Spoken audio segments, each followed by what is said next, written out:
ঐতিহাসিক লাখুৱা ৰাজগড় পথ পুনৰ নিৰ্মাণৰ দাবীত পথ অৱৰোধ আছুৰ।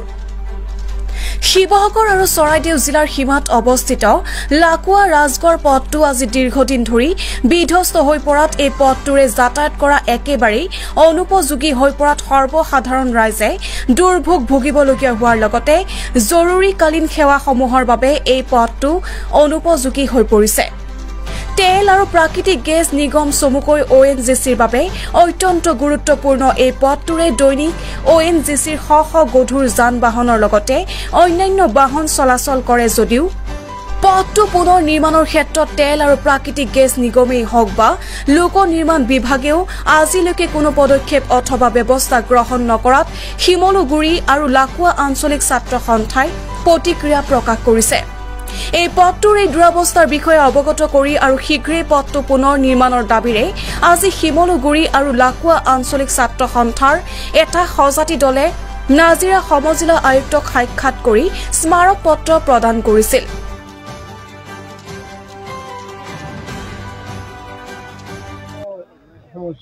হয়, আমি ৰাজগড় প্ৰগতি জ্যেষ্ঠ নাগৰিক সন্মিলনৰ আমি সদস্য যে আমি এই ধোপাবৰ মৌজা আৰু শিলাকুটি মৌজাই সম্পূৰ্ণ 32খনতকৈ অধিক গাঁৱৰ ৰাইজৰ লগ লাগি আমি আমাৰ জ্যেষ্ঠ নাগৰিক সন্মিলন ৰাজগড় প্ৰগতি জ্যেষ্ঠ নাগৰিক আমি গঠন কৰিছিলোঁ। আমি পূৰ্বতে আপোনালোকক জনাইছিলোঁ যে আমাৰ ইয়াতে কেইবাবাৰ ইয়াত এনেকুৱা পথ অৱৰোধ হৈছে। আমি এবাৰ আমাৰ কাৰ্যনিৰ্বাহী মানে আমাৰ অধিৱেশনত সিদ্ধান্ত কৰি আমি প্ৰস্তাৱ দিছিলোঁ যে শিমলুগুৰি এই ৰেল গেট ইয়াত এখন অভাৰব্ৰিজ লাগে আৰু ধোদৰালিৰ পৰা আৰম্ভ কৰি ৰাজগড় এই ৰাস্তাখিনি আমাৰ মেৰামতি কৰি দিব লাগে। এই কথাখিনি আমি প্ৰস্তাৱ দিছিলোঁ, কিন্তু সেইবোৰ আৰু কাৰ্যকৰী নহ'ল বাৰু। যিয়ে নহওক বাৰু মাজতে এবাৰ আমাৰ এই পথটো নিৰ্মাণ হৈছিল, হোৱাৰ পাছতে ৩-৪ বছৰ পাছত আকৌ ভাগি গ'ল। আমি এইখিনি কথাত আকৌ আমি আন্দোলন কৰিবলগীয়া হৈছিল ছাত্ৰ সন্থাৰ লগত। ইতিমধ্যে তেওঁলোকে আহি কি কৰিলে, ৰাতিৰ ভিতৰতে অলপ অলপ বালি আৰু শিল এনেকৈ মিলাই ৰাস্তা ঘাটবিলাক পৰংগত হৈ গুচি গ'ল আৰু সেইখিনি ৰ'দ দিলে শুকাই ধূলি হৈ যায় আৰু বৰষুণ দিলে বোকা হৈ চব আঁতৰি গুচি গ'ল। এতিয়া সম্পূৰ্ণ ৰাস্তাটোৱে বিধ্বস্ত হ'ল।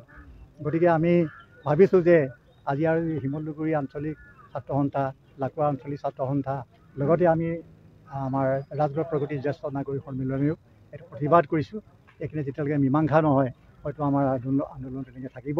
গতিকে আমি এইখিনিকে চৰকাৰক জনাইছোঁ সোনকালে যাতে আমাৰ ৰাস্তাটো সোনকালে মানে মেৰামতি কৰি দিয়ে। আঞ্চলিক ছাত্ৰ সন্থা আৰু লাখুৱা আঞ্চলিক ছাত্ৰ সন্থাৰ যৌথ উদ্যোগত এই স্থানীয় ৰাইজৰ সহযোগত আমি ঐতিহাসিক লাখুৱা ৰাজগড় পথটো পুনৰ মেৰামতিৰ দাবীত পথ অৱৰোধ কাৰ্যসূচী আমি ঘোষণা কৰিছোঁ আৰু আজি এই পথ অৱৰোধ কাৰ্যসূচী আমি হাতত লৈছোঁ।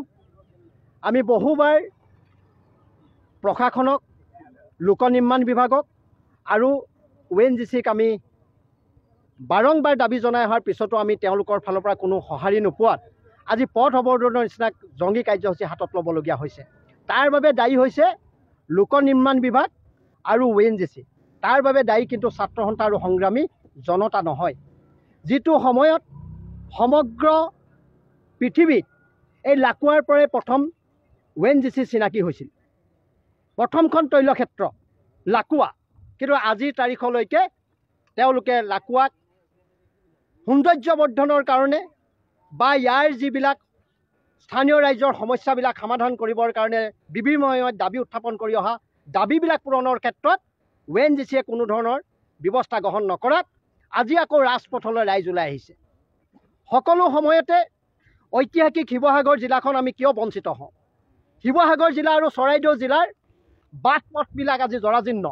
অসম চৰকাৰে বিভিন্ন সময়ত ডাঙৰ ডাঙৰ বিজ্ঞাপন দি অসমৰ মুখ্যমন্ত্ৰী ডক্টৰ হিমন্ত বিশ্ব শৰ্মা ডাঙৰীয়া আৰু তেওঁ গড় কাপ্তানি বিভাগৰ দায়িত্বটো আছে। এইজন মুখ্যমন্ত্ৰীয়ে সমগ্ৰ অসমৰ দ্ৰুতগতিত উন্নয়নৰ কথা কয়।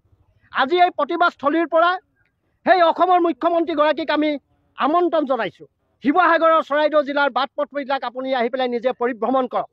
শিৱসাগৰৰ চৰাইদেউ জিলাবাসী ৰাইজ কেনেকৈ কিমান কষ্টত আছে, ছাত্ৰ ছাত্ৰীসকল কেনেকুৱা কষ্টত স্কুললৈ অহা যোৱা কৰিছে, সৰ্বসাধাৰণ ৰাইজে কেনেকৈ অহা যোৱা কৰিছে এই পথবিলাকত, ভাগি চুগি যোৱা পথবিলাকত। কিন্তু তেওঁলোকে কোনো ধৰণৰ ব্যৱস্থা গ্ৰহণ নকৰি অকল জালুকবাৰী সমষ্টিটো উন্নয়ন হোৱাৰ কাৰণে তেওঁ ভাবিছে গোটেই সমগ্ৰ অসম উন্নয়ন হৈছে। এই কথা যদি ভাবিছে তেওঁ মূৰ্খৰ স্বৰ্গ ৰাজ্যত বাস কৰাৰ বাহিৰে বেলেগ কথা একো নহয়। ইয়াত লোক নিৰ্মাণ বিভাগৰ অকমন্যতাৰ কাৰণে আজি শিৱসাগৰ আৰু চৰাইদেউবাসীৰ ৰাইজ অতিষ্ঠ হৈছে, কষ্ট পাইছে। কোনো পৰিকল্পনা নাই। শিৱসাগৰৰ পৰা ষ্টেচন চাৰিআলিলৈ যিটো আমাৰ বিজি ৰোড জৰাজীৰ্ণ অৱস্থা, ধুদৰালি জৰাজীৰ্ণ অৱস্থা, 4 লেনযুক্ত পথ জাজিৰ পৰা ডিমলৈকে আজিলৈকে সম্পূৰ্ণ নহ'ল।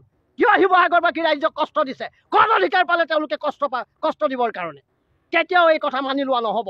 আজি আমি পুনৰবাৰ আকৌ কৈছোঁ, আমি আজি ছাত্ৰ সন্থা আৰু সংগ্ৰামী জনতা আকুল গোচ, যেতিয়ালৈকে আমাৰ সমস্যা সমাধান কৰিবৰ কাৰণে লোক নিৰ্মাণ বিভাগৰ বিষয়ববীয়া আৰু ONGCৰ শীৰ্ষ বিষয়া ইয়াত আহি উপস্থিত নহয়, সমস্যাটো সমাধান কৰিবৰ কাৰণে ব্যৱস্থা নকৰে, তেতিয়ালৈকে কিন্তু পথ অৱৰোধ কাৰ্যসূচী কেতিয়াও উঠাই নলওঁ। আৰু ইয়াৰ পৰা গৈ পেলাই যিগৰাকী মন্ত্ৰী হৈছে যোগেন মোহন ডাঙৰীয়া, তেওঁ এই পথটোৱে নিৰ্মাণৰ ক্ষেত্ৰত কোনো ধৰণৰ ব্যৱস্থা গ্ৰহণ নকৰিলে। শেহতীয়াকৈ এইটো ডিমৌ সমষ্টিত অন্তৰ্ভুক্ত হৈছে এটা ছাইট। সীমা মামৰা সমষ্টি আৰু ডিমৌ সমষ্টি সীমা নিৰ্ধাৰণ কৰিছে ৰাজগড় পথটোৱে। এই সীমাটো তেওঁলোকে ঠিক কৰিব পৰা নাই, সমষ্টি কি উন্নয়ন কৰিব তেওঁলোকে? সেইকাৰণে এই দুইজনৰ জনপ্ৰতিনিধিক আমি আজি এই সংগ্ৰামৰ জৰিয়তে তীব্ৰ ভাষাৰে গৰিহণা দিছোঁ। মূল দাবী ঐতিহাসিক ৰাজগড় পথৰকে আৰম্ভ কৰি শিৱসাগৰ বাট পথবিলাক ঠিক কৰিব লাগিব। আৰু আপোনালোকৰ মাধ্যমৰ জৰিয়তে কৈছোঁ, ছাত্ৰ সন্থাই নাজিৰা নগৰৰ দিখৌ দলঙৰ কাষত যিটো নাজিৰা নগৰলৈ আদৰণি জনায়, সেইটোতে যি প্ৰকাণ্ড পুখুৰী সদৃশ গাঁত, সেই গাঁতবিলাকৰ পুনৰ নিৰ্মাণ কৰি পথটো যাতায়াতৰ সুবিধা হোৱাকৈ তাতো ছাত্ৰ সন্থাই এনেকুৱা ধৰণৰ আন্দোলনৰ কাৰ্যসূচী হাতত ল'ব বুলি আজি আপোনালোকৰ মাধ্যমৰ জৰিয়তে প্ৰশাসনক আমি জনাই দিছোঁ।